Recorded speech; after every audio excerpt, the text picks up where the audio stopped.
How to find saved videos on YouTube.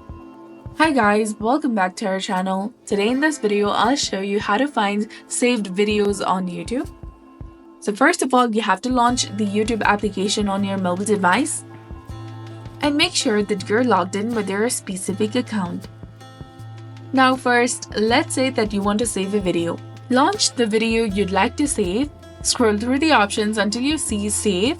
You can find it between the Clip and Report option and tap on it. And with this option, you can add this video to various playlists that you have created on your YouTube. Close the video player and then click on the profile picture in the top right corner. Go to your library and then go to Playlist section. Here you should see a playlist called Watch Later, which is usually private. This is where your saved video will be default unless you save it to a different playlist. If you want to check other playlists, click on View All in the top right corner of the playlist section, and you can scroll through to find the playlist you may have saved the video in. Once you locate it, click on it. If you found this guide helpful, please like, share, and subscribe. Thanks for watching. See you in the next one.